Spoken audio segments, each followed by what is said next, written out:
Marcus slammed the brakes so hard that his bicycle skidded across the pavement, sending dry leaves flying into the air. His heart pounded as he jumped off and ran toward the little boy crouching near the edge of the pond. "Hey, stop!" Marcus shouted. The younger boy reached farther over the water, stretching with all his strength toward a torn backpack floating just beyond his fingertips. "You'll fall," Marcus yelled again. Without thinking twice, Marcus grabbed the back of the boy's faded hoodie and pulled him onto the grass just as the muddy bank crumbled into the water. Both of them landed on the ground with a heavy thud. For a few seconds, neither of them spoke. Then the younger boy burst into laughter. "You almost scared me to death," Marcus said, trying to catch his breath. "I thought I had it," the boy replied between laughs. "You almost had a swim instead." The two boys looked at each other before laughing together. "I was only trying to get my backpack," the younger boy said. "Everything I own is inside it." Marcus finally noticed the ripped shoes, the patched trousers, and the oversized hoodie that had clearly belonged to someone much older. Yet despite everything, the boy's smile was bright. "I'm Marcus." "I'm Caleb." Marcus pointed toward the floating backpack. "Stay here." "What?" "No. You'll get wet. I've got longer legs than you." Before Caleb could protest, Marcus removed his shoes, stepped carefully into the shallow edge of the pond, and managed to pull the backpack back with a long tree branch. "There!" Caleb rushed forward, grabbing the soaked backpack as though it contained treasure. "Thank you," he exclaimed. "Seriously? Thank you." Marcus smiled. "No problem." Caleb carefully unzipped the backpack. Inside wasn't money. It wasn't expensive electronics. It wasn't even clothes. Instead, books. Every single one had been wrapped inside plastic bags to keep them dry. Marcus blinked. "You risked falling into the pond for books?" Caleb nodded proudly. "They're borrowed." "You mean from school?" "No. The library." Marcus looked surprised. "You go to the library every day?" "I try to." "Why?" Caleb shrugged. "Books don't care where I sleep." Marcus didn't know what to say. Before he could think of an answer, Caleb smiled again. "Stories make me forget real life for a while." Those words stayed with Marcus. At that moment, his phone buzzed. "Marcus!" His father called from across the park. Marcus turned. A black luxury SUV had stopped beside the walking path. His father, Jonathan Hayes, stepped out wearing an expensive suit. "There you are? I've been looking everywhere." "I'm sorry, Dad." Jonathan walked closer before noticing Caleb. His smile disappeared. "And who's this?" "My friend." Jonathan looked Caleb up and down. "What happened to your clothes?" Caleb answered politely. "I tripped near the pond." Marcus quickly interrupted. "I helped him get his backpack." Jonathan nodded without smiling. "Well, it's getting late." Marcus looked at Caleb. "I'll see you tomorrow?" Caleb grinned. "If you're coming." "I will." Jonathan placed a hand on Marcus's shoulder. "Let's go." As they walked away, Jonathan glanced back once. Caleb was already sitting beneath a large maple tree, opening one of his books as though nothing else in the world mattered. Inside the SUV, silence filled the air. Jonathan finally asked, "So, how long have you known him?" "Today. And you're already calling him your friend?" Marcus laughed softly. "Dad, that's how friendships start." Jonathan didn't answer. Instead, he stared through the windshield. Something about the boy bothered him. Not because he had done anything wrong, but because Jonathan had spent his entire life believing that every relationship carried consequences. Some friendships built futures. Others destroyed them. He wasn't willing to gamble with his son's future. The following afternoon, Marcus returned to the same park.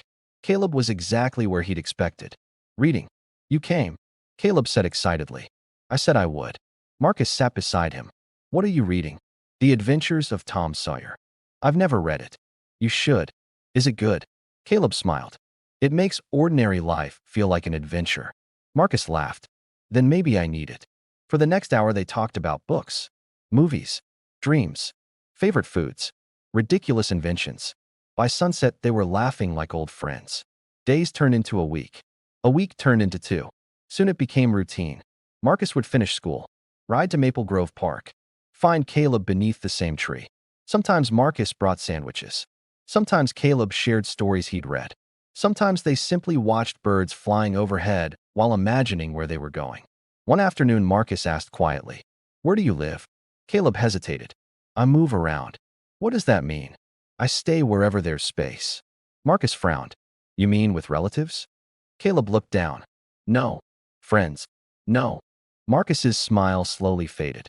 Caleb forced one instead. It's okay. No, it isn't. I'm used to it. Marcus stared at him. You don't have a house? Caleb shook his head gently. No. Marcus felt something tighten inside his chest. Where do you sleep? The community shelter, sometimes. And when it's full. Caleb tried to laugh. I look for somewhere dry. Marcus couldn't believe what he was hearing. But, don't you get scared? Sometimes. Aren't you lonely? Caleb became unusually quiet. Then he answered honestly. Every day. Marcus didn't know what to say. Instead, he reached into his backpack and handed Caleb another sandwich. You can have mine too. Caleb smiled. You always share. My mom says food tastes better when nobody eats alone. Caleb lowered his head for a second. I think your mom is right. Neither of them noticed that across the street, a silver sedan had been parked for nearly 10 minutes. Inside sat Jonathan Hayes. He had finished an early business meeting nearby. By coincidence, he had spotted Marcus. At first he smiled. Then he saw Caleb. His expression hardened.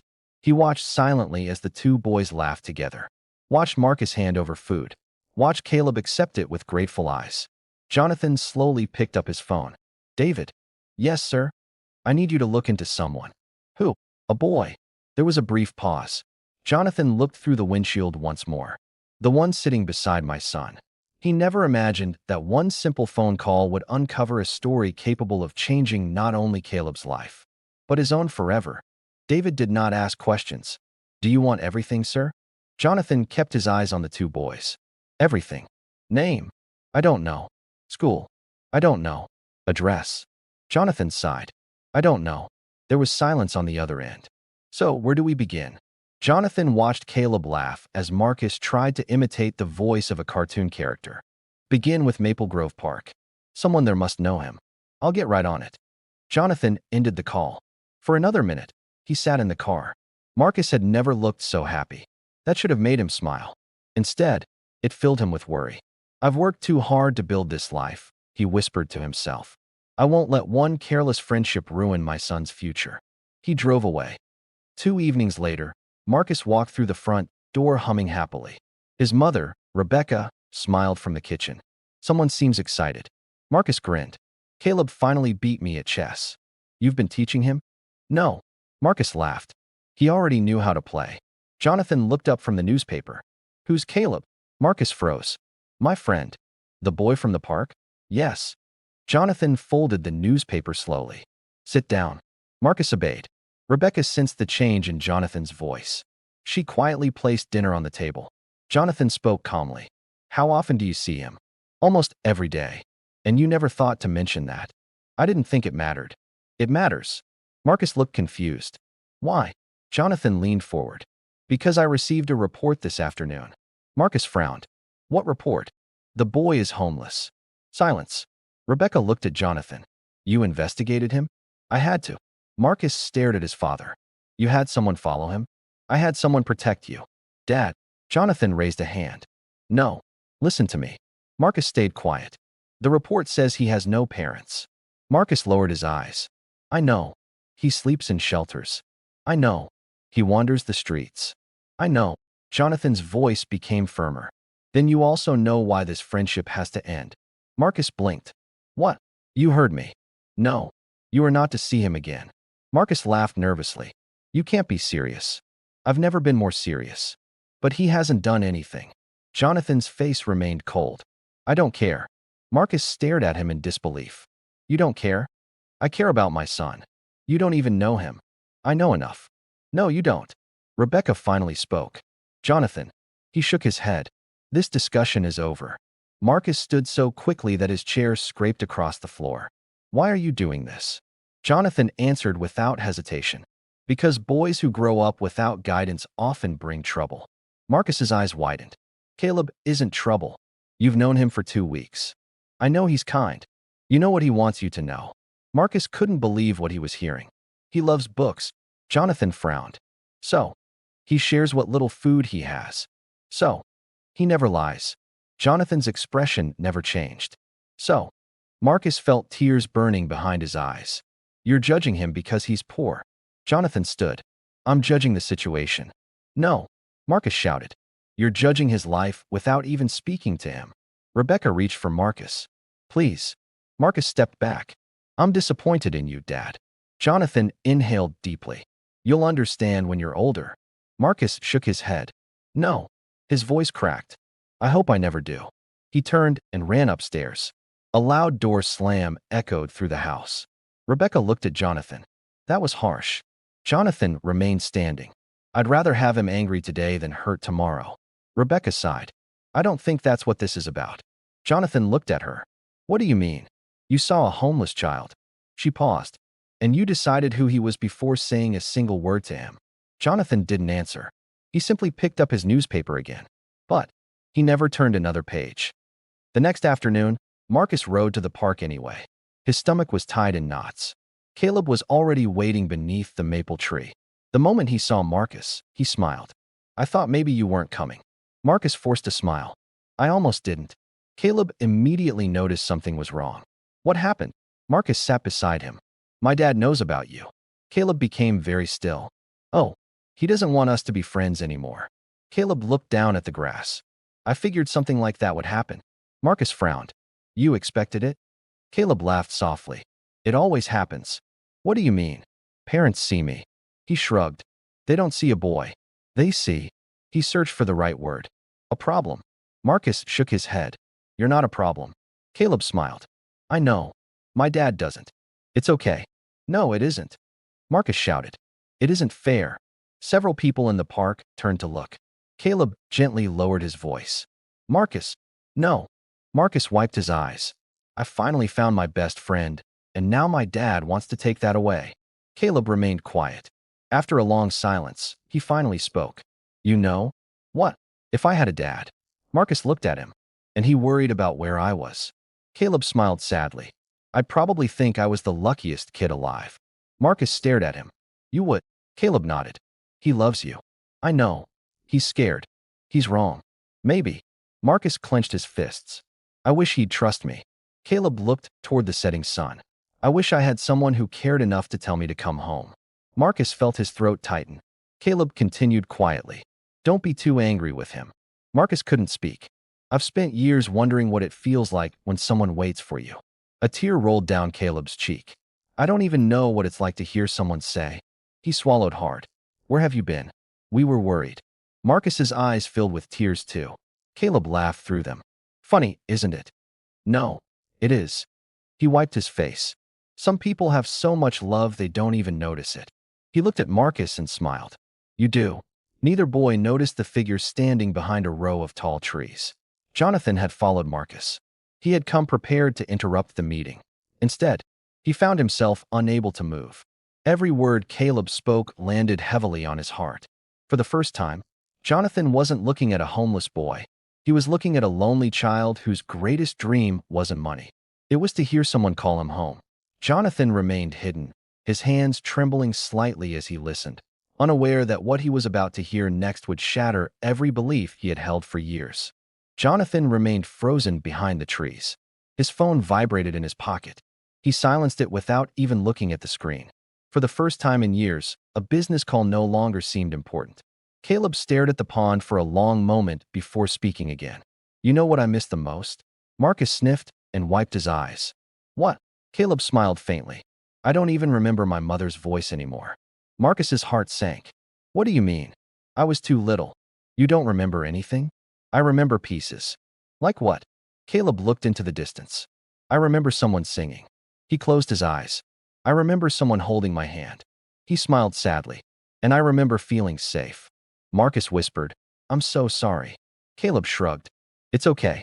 No, it isn't. It has to be. Marcus shook his head.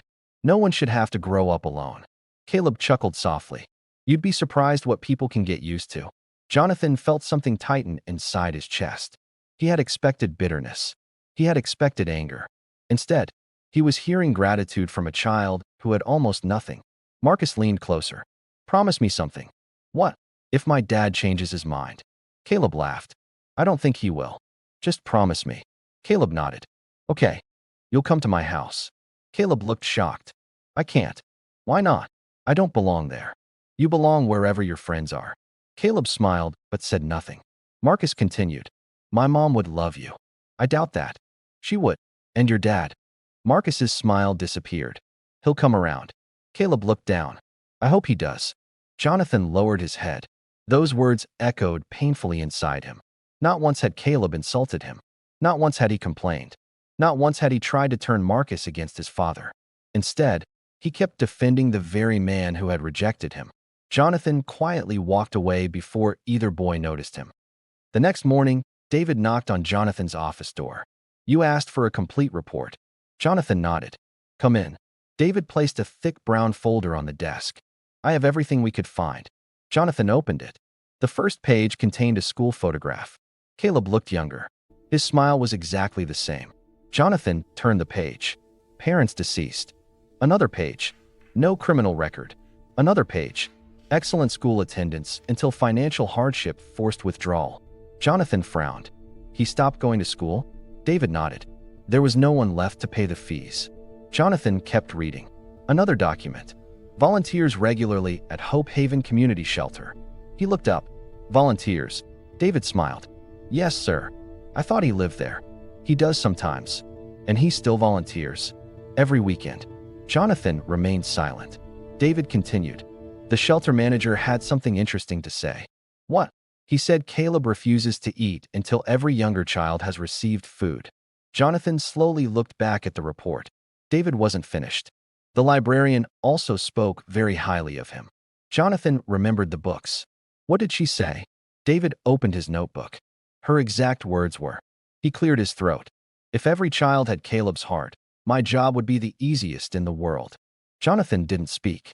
David continued reading. He borrows books, returns every one on time, and spends hours reading to younger children who can't read for themselves. Jonathan leaned back in his chair. Anything else? David hesitated. There is. What is it? The shelter manager told us something yesterday. Jonathan looked up. He said Caleb was offered money several times by strangers. And he refused. Jonathan frowned. Why? David smiled sadly. He told them. David looked at his notes again. I don't want people to feel sorry for me. I only want an opportunity. Jonathan slowly removed his glasses. He rubbed his eyes. This doesn't make sense. What doesn't, sir? I expected. He stopped himself. David finished the sentence. You expected trouble. Jonathan didn't answer. Instead, he asked quietly. Did anyone have anything bad to say about him? David shook his head. No, sir. Not one person? No. Jonathan stared at the folder. Every assumption he had made, every conclusion, every warning he had given Marcus, was beginning to crumble. That afternoon, Jonathan drove to Hope Haven Community Shelter alone. He didn't tell Rebecca. He didn't tell Marcus. He simply wanted answers. A middle-aged woman welcomed him at the entrance. Good afternoon. Good afternoon. My name is Jonathan Hayes. She smiled politely. I'm Sarah Mitchell. How can I help you? I'm looking for Caleb. Her smile widened. Oh, you know him? She laughed softly. Everyone here knows Caleb. Is he here? He left about 20 minutes ago. Jonathan looked disappointed. I was hoping to speak with him. Sarah noticed the expression on his face. Are you family? Jonathan hesitated. No. She nodded. I see. Jonathan looked around the shelter. Children were drawing pictures. Others were reading. Several elderly volunteers served lunch. It felt peaceful. Sarah folded her arms. Can I ask why you're looking for Caleb? Jonathan answered honestly. My son became friends with him. Understanding immediately appeared on her face. So you're Marcus's father. Jonathan looked surprised. You know Marcus? Sarah smiled. Caleb talks about him all the time. Jonathan blinked. He does. He says Marcus is the first friend who treated him like he mattered. Jonathan swallowed hard. Sarah continued. You know? She smiled gently. Caleb prayed for a friend. Jonathan looked at her. What? Every night. She pointed toward a small window. I've heard him. Jonathan felt chills. He'd say. She paused before repeating the words exactly. God, I don't need a miracle. I just want one person who chooses me. Jonathan lowered his eyes. Sarah's voice softened. When Marcus came into his life, she smiled. Caleb said his prayer had finally been answered. Jonathan couldn't move. His throat tightened. Sarah looked at him carefully. Can I tell you something? Jonathan nodded. Of course. I've worked here for 15 years. And I've seen children lose hope. She paused. But Caleb never did. Why? She smiled.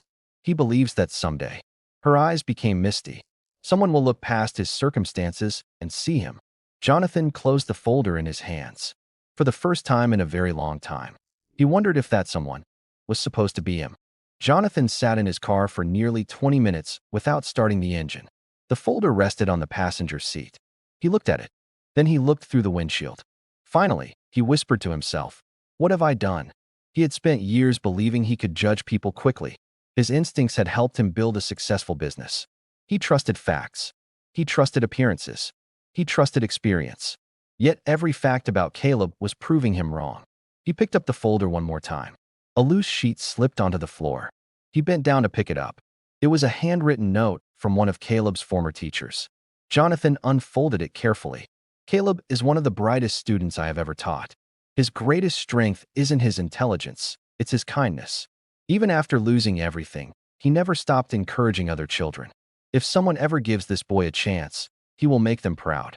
Jonathan read it again and again. He slowly folded the paper and placed it back inside the folder. "I never gave him a chance," he whispered. That evening, Marcus sat quietly in his bedroom. His dinner remained untouched. Rebecca knocked gently before opening the door. "Can I come in?" Marcus nodded without looking up. She sat beside him. "You didn't eat." "I'm not hungry." She smiled sadly. "I know that isn't true." Marcus sighed. "I keep thinking about Caleb." Rebecca placed a hand on his shoulder. "So do I." Marcus looked at her. "Mom." "Yes." "Do you think Dad is wrong?" Rebecca hesitated. "I think." She chose her words carefully. "Your father loves you more than anything." "I know that. But sometimes people let fear make decisions that their hearts wouldn't make." Marcus stared at the floor. "I wish he'd just meet Caleb." Rebecca smiled. "Maybe one day he will." Marcus shook his head. "No." "Why not?" "Because Dad already decided who Caleb is." Rebecca remained quiet. Deep down, she wasn't so sure anymore. The next afternoon, Jonathan returned to Maple Grove Park. This time he didn't park nearby. He walked. Slowly. Quietly. He spotted the two boys beneath the same maple tree. Marcus was laughing so hard, he nearly fell off the bench. "What happened?" Marcus asked between laughs. Caleb covered his face. "You'll laugh even harder." "I already am. I tried cooking breakfast at the shelter. And I burned toast." Marcus laughed louder. "That's not so bad. I burned cereal too." Marcus stopped laughing. "You burned cereal?" "I don't know how." The two boys burst into laughter together. Jonathan couldn't help smiling. It was the first genuine smile he'd had in days. He stayed hidden behind a nearby tree. The laughter slowly faded. Marcus looked at Caleb. "Can I ask you something?" "You just did." "You know what I mean." Caleb laughed. "Go ahead. Were you ever angry?" Caleb became quiet. "About what?" "Everything. My parents.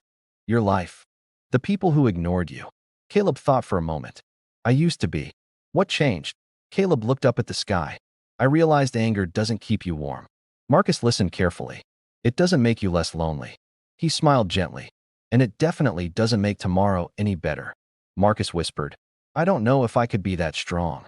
Caleb shook his head. "I'm not strong." "You are." "No. You really are." Caleb looked down. "I'm just hoping." "Hoping for what?" "That one day." He smiled. "Someone chooses to stay." Jonathan closed his eyes. Those words pierced deeper than anything he'd heard before. Someone chooses to stay. Not money. Not a mansion. Not expensive gifts. Just someone. Jonathan suddenly realized something painful. Caleb had spent his entire life waiting for the very thing Jonathan had almost taken away. A friend. That night, Jonathan couldn't sleep. He walked downstairs and found Rebecca reading in the living room. She looked up. "You're awake." "So are you." She smiled. "I've been waiting." Jonathan frowned. "For what?" "For you to talk." Jonathan sat across from her. After several moments of silence, he finally spoke. "I met Caleb today." Rebecca looked surprised. "You did?" "I didn't speak to him." She waited. "I watched him." And Jonathan looked down at his hands. "I was wrong." Rebecca said nothing. "I judged a child without knowing him." Still she remained quiet. "I convinced myself I was protecting Marcus." Rebecca reached for his hand. "What changed?" Jonathan's voice cracked. "I heard him. He doesn't hate me." Rebecca looked confused. "Why would he?" "I gave him every reason to." Jonathan shook his head slowly. "He defended me." Rebecca smiled softly. That sounds like Caleb. Jonathan looked at her. You've never even met him. No. But I've met enough people to recognize kindness when I hear about it. Jonathan let out a long breath. I don't know how to fix this. Rebecca squeezed his hand. Start with a conversation. What if he refuses? She smiled warmly. From everything you've told me, I don't think kindness is something Caleb struggles with. Jonathan nodded slowly. I hope you're right. The following afternoon, Caleb was helping a little girl tie her shoelaces outside the shelter. There you go, he said with a smile. You did it. The little girl hugged him tightly. Thank you. You're welcome. As she ran off laughing, a familiar black SUV pulled up across the street. Caleb froze. His smile faded instantly. The driver's door opened. Jonathan stepped out. Caleb's heart began pounding. He looked around nervously. Did Marcus get into trouble? Was Jonathan here to warn him again? Jonathan walked slowly toward him. He stopped only a few feet away. For several seconds, neither of them spoke. Finally, Jonathan broke the silence. Hello, Caleb. Caleb swallowed hard. Hello, sir. Jonathan took a deep breath. I owe you an apology. Caleb blinked in surprise. What? I judged you before I knew you. Caleb stared at him, unable to find words. Jonathan continued. I thought I was protecting my son. He lowered his head. But all I really protected, his voice became heavy, was my own prejudice. Caleb couldn't believe what he was hearing. Jonathan looked him in the eyes. I'm sorry. Tears immediately filled Caleb's eyes. No one, he whispered, has ever apologized to me before. Jonathan felt his own eyes sting. Then he asked the question that would change both of their lives forever. Caleb, he smiled gently. Would you do my family the honor of having dinner with us tonight? Jonathan's question hung in the air. Caleb, would you do my family the honor of having dinner with us tonight? Caleb stood speechless. He looked behind him as if Jonathan must have been speaking to someone else. And me? He asked quietly. Jonathan smiled. Yes, you. Caleb swallowed hard. I don't think you mean that. I do. But, he looked down at his worn sneakers. I don't have clothes good enough. Jonathan shook his head gently. I'm not inviting your clothes. Caleb looked up. I'm inviting you. For a moment, Caleb couldn't speak. His lips trembled. Then tears rolled down his cheeks.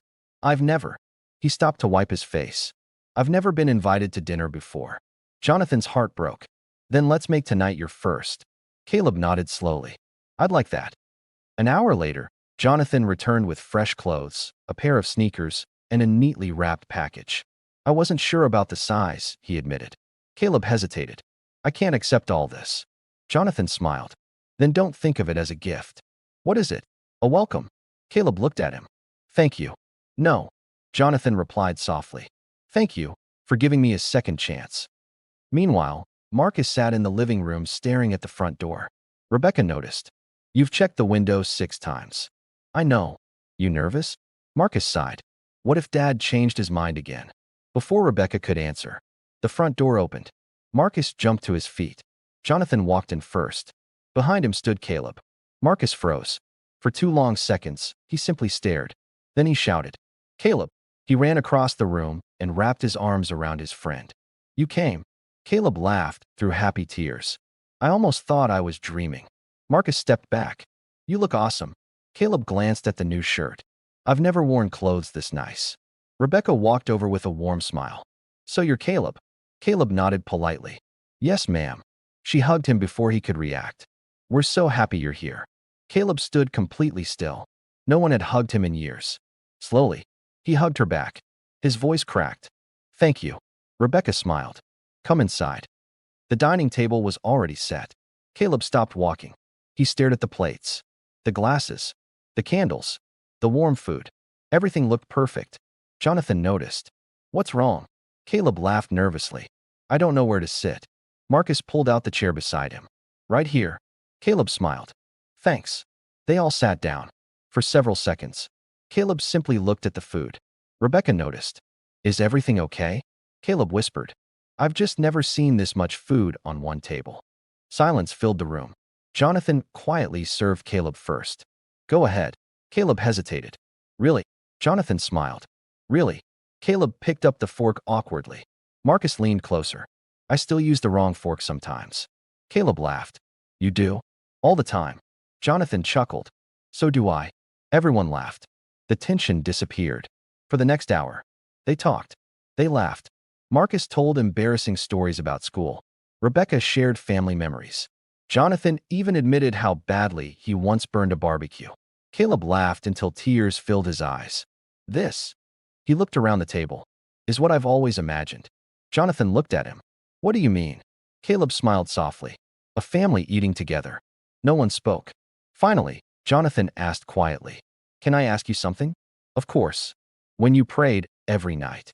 Caleb looked surprised. You know about that? I do. What was your biggest prayer? Caleb lowered his eyes. I never prayed to become rich. Jonathan listened carefully. I never prayed for expensive things. He smiled sadly. I just asked God. His voice trembled. To let one person choose me. Rebecca covered her mouth. Marcus looked ready to cry. Jonathan slowly stood from his chair. He walked over to Caleb. Look at me. Caleb did. Jonathan's own eyes were filled with tears. I spent my life believing success was measured by money. He shook his head. I was wrong. Caleb remained silent. Jonathan continued. I almost stopped my son from becoming friends with the best person he's ever met. Caleb whispered. I'm not that special. Jonathan smiled. That's where you're wrong. He reached into his pocket. He placed a small silver key on the table. Caleb looked confused. What's this? Jonathan smiled. Our front door key. Caleb stared at it. I don't understand. Jonathan's voice became emotional. No child should ever wonder where he'll sleep. Caleb's breathing became shaky. No child should ever wonder if anyone is waiting for him. A tear rolled down Jonathan's face. And no child should ever have to pray for someone to choose him. The room fell silent. Jonathan gently slid the key toward Caleb. If, he paused, fighting back tears. If you'll let us. Another pause. We'd like you to become part of our family. Caleb's eyes widened. What? Rebecca nodded through tears. We would love that. Marcus could barely contain himself. I've always wanted a brother. Caleb looked from one face to another. This. His voice disappeared. Jonathan knelt beside him. You don't have to answer today. Caleb suddenly stood. Before anyone expected it. He threw his arms around Jonathan. Jonathan hugged him tightly. I'd love to stay. Marcus cheered. Rebecca cried openly. For the first time in many years. Caleb wasn't thinking about tomorrow. He wasn't wondering where he would sleep. He wasn't afraid of being alone. He was finally home. Several months later, the laughter inside the Hayes home became louder than ever. Caleb returned to school. He excelled in every subject. He still visited Hope Haven every weekend, reading stories to children who reminded him of himself. One afternoon, a little boy at the shelter asked, Do you ever miss being alone? Caleb smiled. No. Why? Because someone chose me. The little boy looked down sadly. I wish someone would choose me. Caleb knelt beside him. They will. How do you know? Caleb smiled with quiet confidence. Because I used to think nobody would choose me either. Across the room, Jonathan watched with tears in his eyes. Rebecca slipped her hand into his. You've changed. Jonathan smiled. No. He looked toward Caleb and Marcus laughing together. I finally learned what being rich really means. Sometimes, the greatest gift isn't money, success, or a beautiful house. Sometimes, the greatest gift is opening your heart to someone who has spent their whole life waiting to belong. If this story touched your heart, don't forget to like this video, subscribe to the channel, and turn on the notification bell so you never miss another inspiring story. Share this video with someone who believes kindness still has the power to change lives, because one act of compassion can create a family where there once were only strangers. And remember, the richest people are not those who have the most, but those who make room in their hearts for others. Welcome to StoryHub TV, where every story comes alive. Discover your next adventure